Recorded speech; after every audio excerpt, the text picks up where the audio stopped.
ସମସ୍ତଙ୍କୁ ଶୁଭ ସକାଳ। या पूर्व तमे शब्द वर्ण ध्वनि सब जानी नहीं। अच्छा गोटे गोटे गोटे वाक्य कही वाक्य कौन कौन सब थाए धर कहली मु पिला को पाठ पढ़ू ये कौन कौन वाक्य आम मु गोटे शब्द कही धर विद्यालय ये तुम गोटे विद्यालय तमें तार गोटे पद अच्छी ध्वनि अच्छी नहीं गोटे शब्दटे या पूर्व तुम सब पढ़ी जोटा मुझे उच्चारण करी जोटा कहली गोटे ध्वनि आकार कौन लिखित आकार गोटे पदरे सांकेत लिखुची संकेत लिखुचे तेज आज ये विषय पढ़ा पद परिचय गोटे वाक्य कौन कौन सब थाए ये तुम बही देखी लागे माछ नई भल ये तुम पढ़ा है पढ़ा है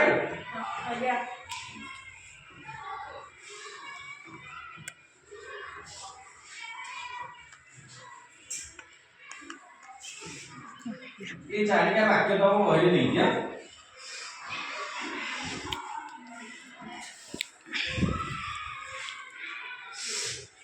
आउ देखी माछ स्वाद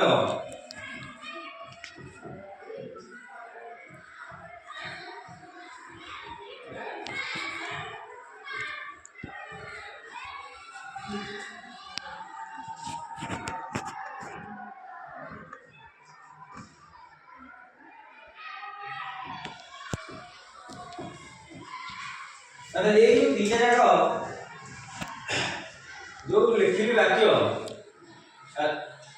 ये वाक्य दीटा अच्छा यार ये गोटे पद ये गोटे पद ये गोटे पद सब पद किंतु याक भितर आम जो वाक्य लागे माछ नई भल तुमको यहाँ केमती लगुच भल कारण कौन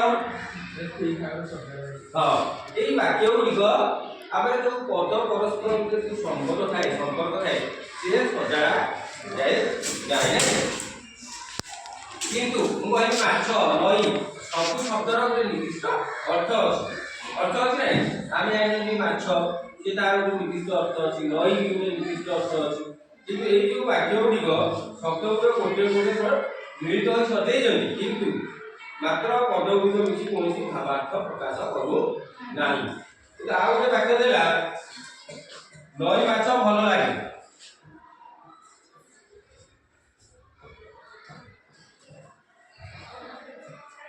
नई माछ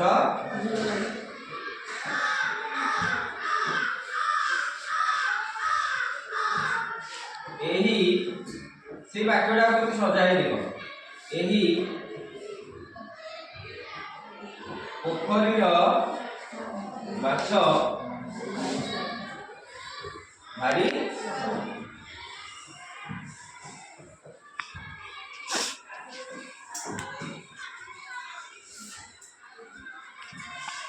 अच्छा आम क खरी वाक्य दीटा मुझे यहाँ गोटे वाक्य ये भी गोटे वाक्य नहीं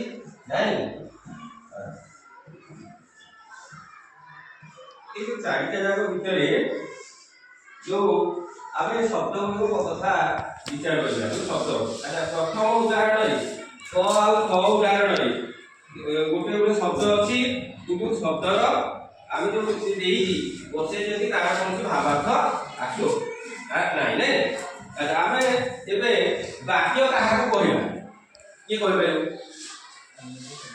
कह शब्दर समष्टि गोटे निर्दिष्ट माने से वाक्य गोटे आम गोटे अर्थ प्रकाश करें तेज आम वाक्य कहला प्रथम दीटा वाक्य नुहे कारण से संबंध परस्पर भितर ठीक आम सजड़ा जाए गोटे निर्दिष्ट पूर्णांग अर्थ प्रकाश करें नई माछ भल लगे ये गोटे अर्थ आसे किंतु लगे माछ नई भल से गोटे माने सब पद अर्थ अच्छी किंतु पूर्णांग अर्थ आसु ना तेणु आम जानले जे यही दुईटा वाक्य ठीक कहीं आम देखिले जे ମାନେ ଗୋଟେ ଶୃଙ୍ଖଳିତ ଭାବରେ ପଦ ଗୁଡ଼ିକ ସଜା ଯାଇଛି ଆଉ ଗୋଟେ ପୂର୍ଣ୍ଣାଙ୍ଗ ଅର୍ଥ ଆସୁଛି। ତେଣୁ ଏଇ ଦୁଇଟା ହେଲା ଆମେ ତାକୁ କହିବା ବାକ୍ୟ। ଆଚ୍ଛା, ବାକ୍ୟରେ ଆଉ କ'ଣ କ'ଣ ଥାଏ? ସବୁବେଳେ ଇଏ ଗୋଟେ ପଦ, ଇଏ ଗୋଟେ ପଦ, ଇଏ ଗୋଟେ ପଦ। ପଦ କାହାକୁ ନେଇକି ଯାଏ? ପଦ କାହାକୁ ନେଇକି ଯାଏ? ଆରେ ଏଇଟା ତ ଶବ୍ଦଟା, ଏଇଟା କହିବୁ ପଦ।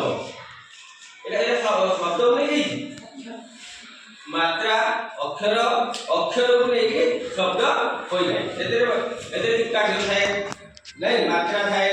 ତେଣୁ ଆମେ ଜାଣିଲେ ଯେ ଏଇ ଯୋଉ ଗୋଟେ ବାକ୍ୟରେ କେତେ ଗୁଡ଼ିଏ ପଦ ଥାଏ ନାଇଁ, ବୁଝିପାରିଲେ ନାଇଁ?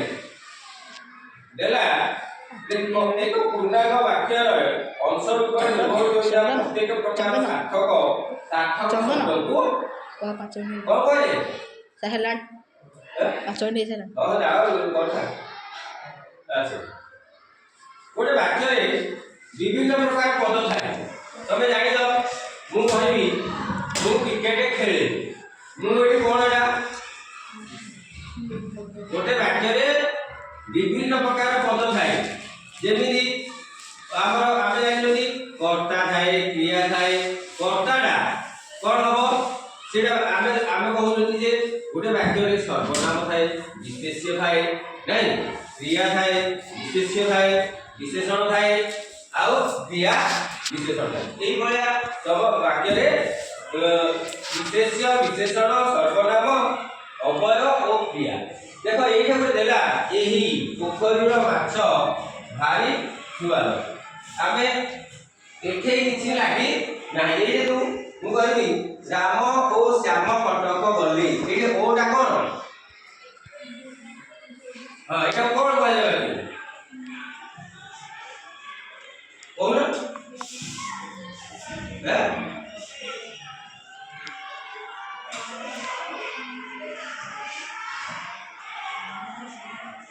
ରାମ ଓ ଶ୍ୟାମ କଟକ ଗଲେ, ଓଟା କ'ଣ? ଦିଟା ଶବ୍ଦ ହଉଛି ଯୋଗ ସଂଯୋଗ ନାଇଁ ନାଇଁ କ'ଣ କହିଲେ? କର୍ତ୍ତା।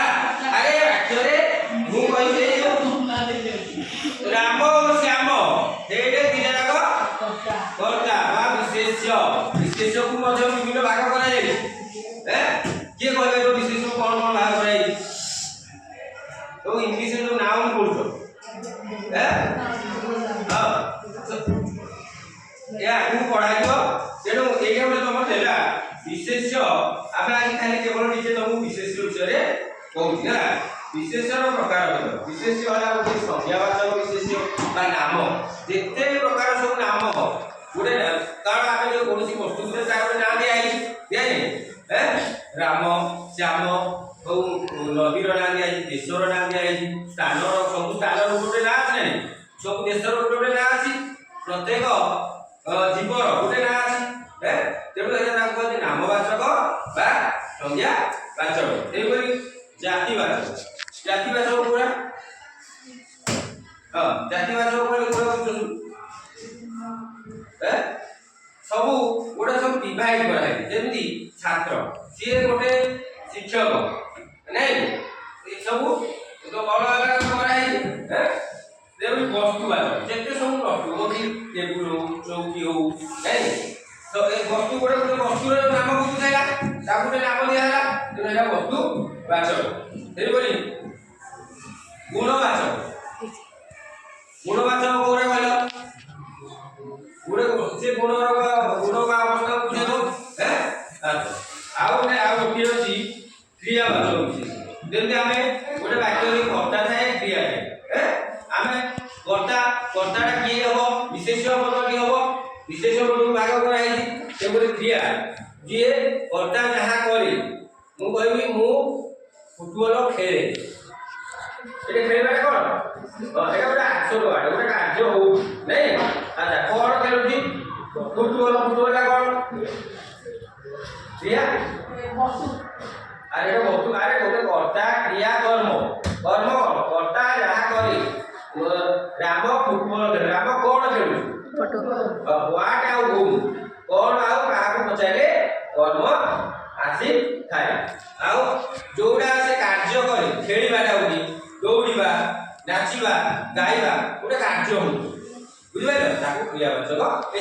ଯା କୁଆଡ଼େ ଓ ଆଗ ଆଉ ଟିକେ ବଢ଼ିଆ ସକାଳେ